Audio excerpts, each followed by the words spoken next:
হরে কৃষ্ণা মুক্তি চ্যানেলে আপনাকে আন্তরিক স্বাগত জানাই।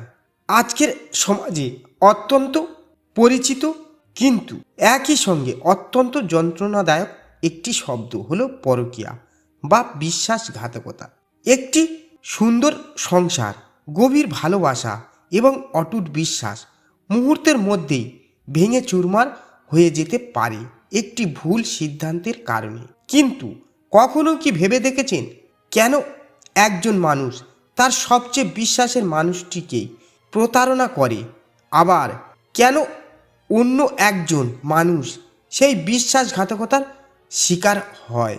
ভাগবত গীতায় ভগবান শ্রীকৃষ্ণ অর্জুনকে কর্মের যে গভীর রহস্য বুঝিয়েছিলেন তার মধ্যে কি লুকিয়ে আছে এই প্রশ্নের উত্তর পরকীয়া কি সত্যি পূর্বজন্মের কোনো কর্মফল, নাকি এটি বর্তমান জীবনের ভুল সিদ্ধান্ত ও কুপ্রবৃত্তির ফল?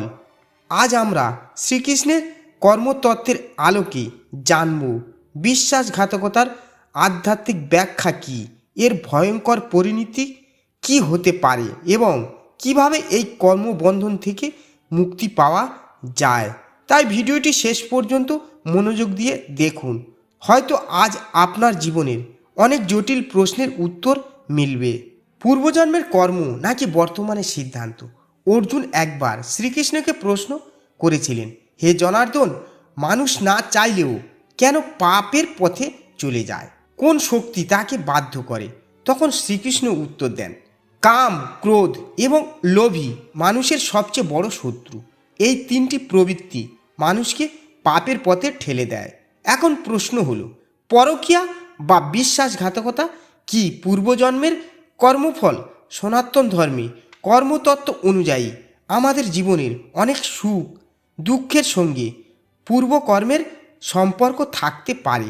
আধ্যাত্মিক ব্যাখ্যায় বলা হয়, যদি কেউ এই জীবনে অকারণে বিশ্বাসঘাতকতার শিকার হন তাহলে তা পূর্বকর্মের ফলের সঙ্গে সম্পর্কিত হতে পারে, তবে এটি কোনো নির্দিষ্ট ব্যক্তির ক্ষেত্রে নিশ্চিতভাবে বলা যায় না।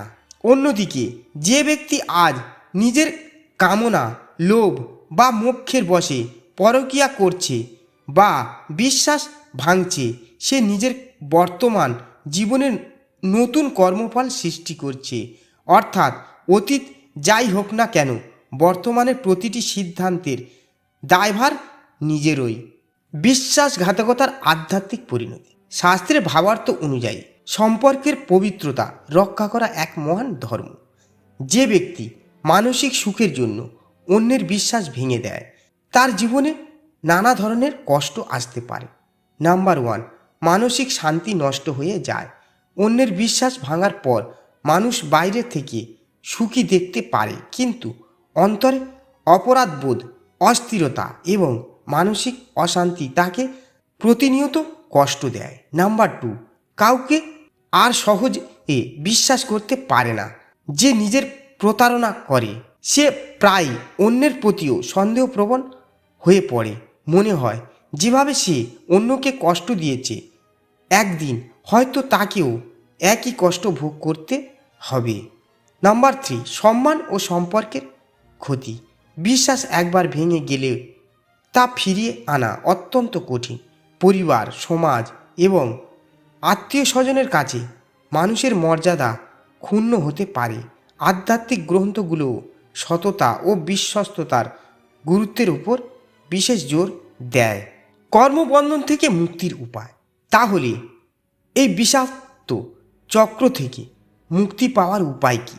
শ্রীকৃষ্ণ গীতায় শিখিয়েছেন সত্যিকারের অনুতাপ, আত্মশুদ্ধি এবং ঈশ্বরের আশ্রয় মানুষকে সৎ পথে ফিরিয়ে আনতে পারে।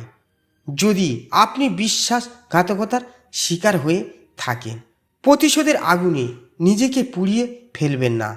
ন্যায় বিচারের ভার ঈশ্বরের উপর ছেড়ে দিন।